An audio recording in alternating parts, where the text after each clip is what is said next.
Ladies and gentlemen, I'm Paul Leslie. Today we're going to meet an artist who's had a career that spanned almost 2 decades. Her name is Paula Cole. No doubt you've heard her songs, Where Have All the Cowboys Gone? And I Don't Want to Wait. She's a Grammy winner and 7-time Grammy nominee. She's released 6 solo albums, including her most recent album, Ithaca, and has sold 3 million copies. She's worked with artists as diverse as Peter Gabriel and Dolly Parton. We're at the Variety Playhouse, where we're going to meet the woman behind the songs.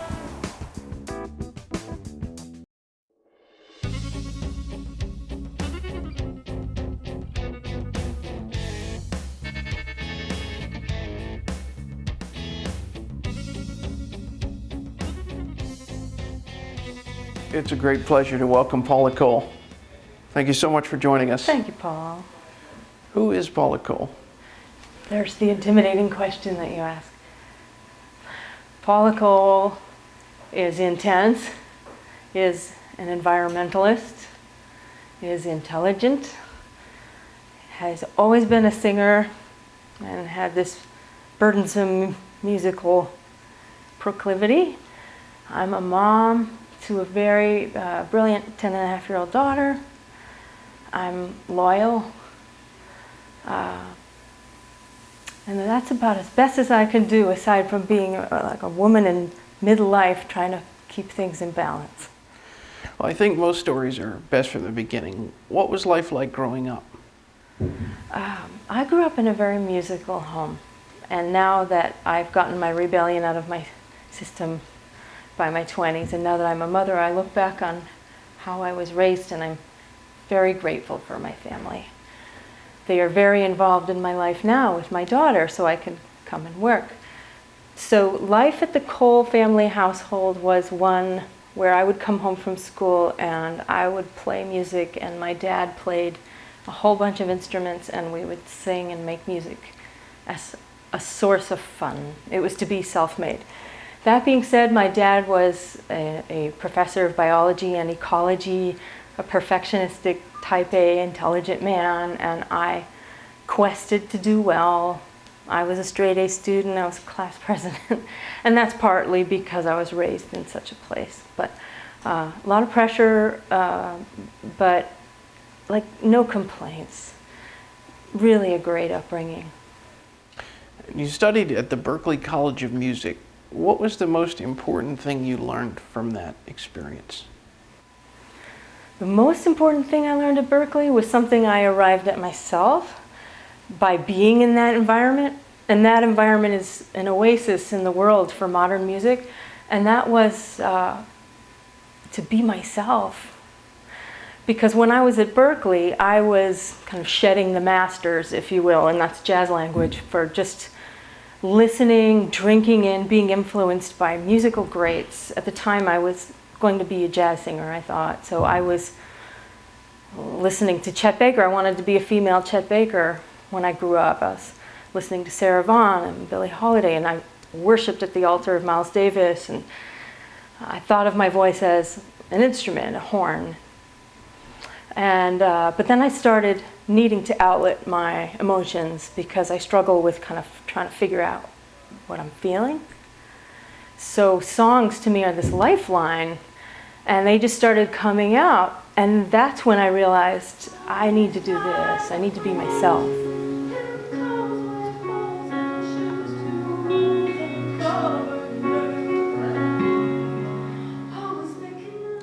I read that you had turned down a record deal from a jazz label. That's so interesting. Was it you following your heart? Was it a gut instinct? What made you decide, when so many people are scrambling to get record deals? Then, Yeah, you know, then, back in back in the day, a record deal is paramount. Now you can do it without it. Now you can be more self-made, and that's the road that I wish to go on now. I want to be more entrepreneurial and self-directed, but at the time, yes, a record deal was an amazing thing, and it was an amazing thing, Paul, for my self-confidence. So it wasn't the right fit, and I thought to myself, gee, this came really easily. It shouldn't be that easy, and if it comes that easy, then I want it to be right. And it wasn't quite the right label and the right time. And I'm glad I said no. I wanted to be on a label that was broader with its genres of music. Tell us about Peter Gabriel. What was he like to work with and be around? Peter Gabriel is like his name. I think he's kind of an angel among us. I've had the wonderful fortune of joining his Secret World Live tour, which was just re-released, a newly mastered version this July, this month.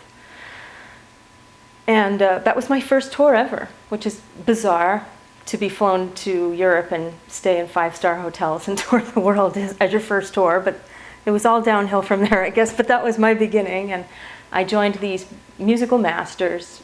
Truly, my influences were comprised the band. And I was a true fan of Peter's work. He was highly influential to me musically. So there I am, working with my little personal demigod. And then that filters through, and you see him as a man, and then you see him as a friend. And he's a wonderful man and a wonderful friend. I feel very fortunate to have had that experience. And I would be on those large stages thinking to myself, what can I learn from this? What can I take from this and bring it home? Well, on that note, what did you take away from Peter Gabriel? What did he teach you? One of the greatest things he taught me was that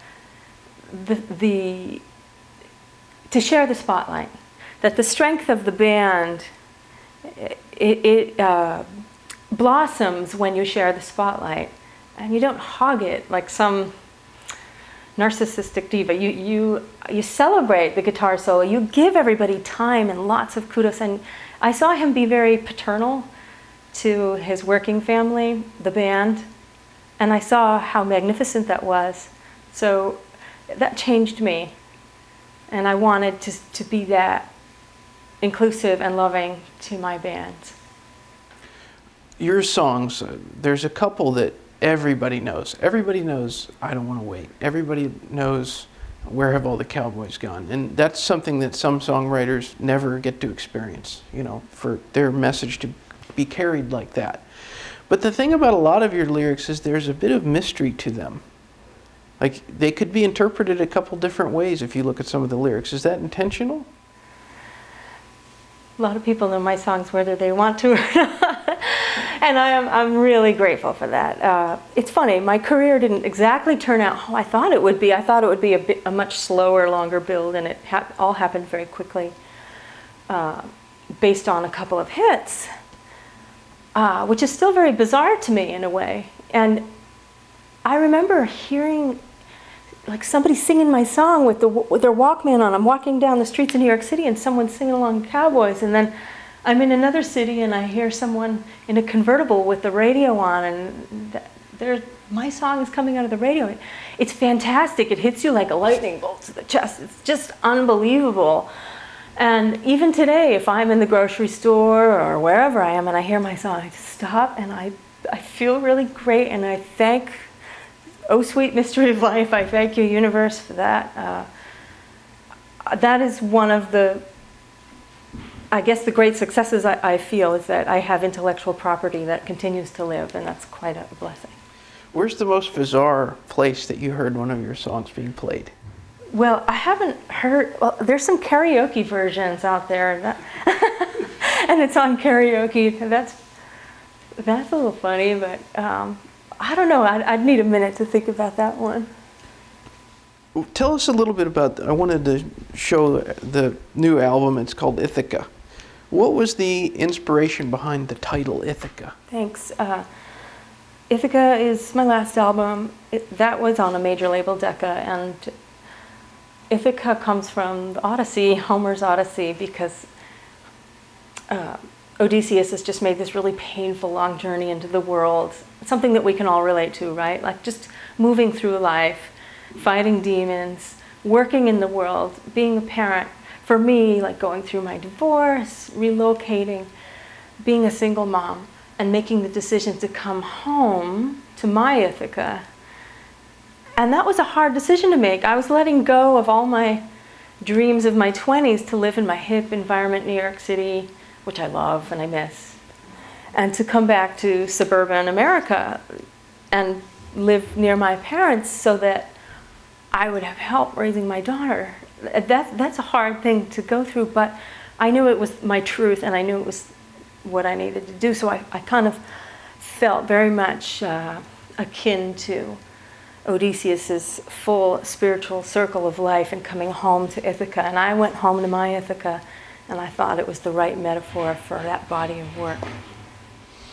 What do you find is the greatest well of inspiration for your songwriting? There seems to be an ever-present well. I don't understand it, but I have this well of sadness and angst and intensity, and it doesn't necessarily make for a happy life. But I feel like I'm an empath, I'm a sponge, I feel people's feelings, I see what's going on in the world. I want to know what's going on in the world. I read the Financial Times every day. I want to know what's happening. But it's all of that. It's feeling and seeing the world. It's experiencing my life as deeply as I do and needing an outlet for it, or else I'd go insane. As far as the songwriters that have influenced you the most, who would you say are the lyricists and composers that are the most in your work? I love singer-songwriters because they are truth seekers. And I should probably add that to the list of who is Paula Cole, truth seeker. And I think singer-songwriters who really arrive at their own voice are truth seekers. So John Lennon and Joni Mitchell and Dolly Parton and Bill Withers and Bob Marley and Marvin Gaye and Peter Gabriel and Kate Bush, singer-songwriters. And it doesn't matter what style that is. That encompasses a lot of styles, but that doesn't matter to me. They all arrived at O'Neill Young really unique. They're uniquely themselves. They're intelligent. They're questing for their truth. They're putting their pain out so magnificently, their joy. And so that's really my favorite music. There have been some great artists that have recorded songs that you wrote. What is the best rendition that you've heard, if you dare answer? Oh, I know it, hands down. My favorite cover of my song, and I still can't believe it, but Annie Lennox and Herbie Hancock, they covered a song of mine called Hush, Hush, Hush, which I'll perform tonight. And this was a song that I wrote because a friend of mine died of AIDS too young, and I didn't know what to do with those feelings. I was overwhelmed by my feelings, so I put them in a song. And Herbie Hancock plays the piano, and Annie Lennox sings, and it's on Herbie's Possibilities album, and it's on her Greatest Hits album. And they both did such an amazing job, and I'm touched and like humbled that they did it. It's incredible.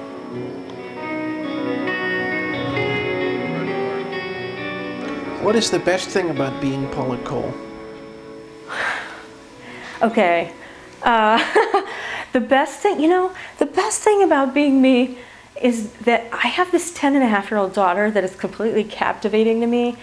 She's so smart. She's smarter than me. So I'm finding it a very fascinating ride to discover who this person is. And that's definitely the best part about being me. Well, my last question is totally open-ended. Okay. You can say anything you like. What would you like to say to the people who are watching? I would like to say that I ask you not to compartmentalize me somewhere back on that shelf in the 90s. And I am so much more than that. I had to take a long hiatus because of my daughter and her health problems, but I just ask that you keep an open mind and you check out my newer work too. Ms. Paula Cole, thank you very much for this interview. Thank you. It's been a pleasure. Likewise.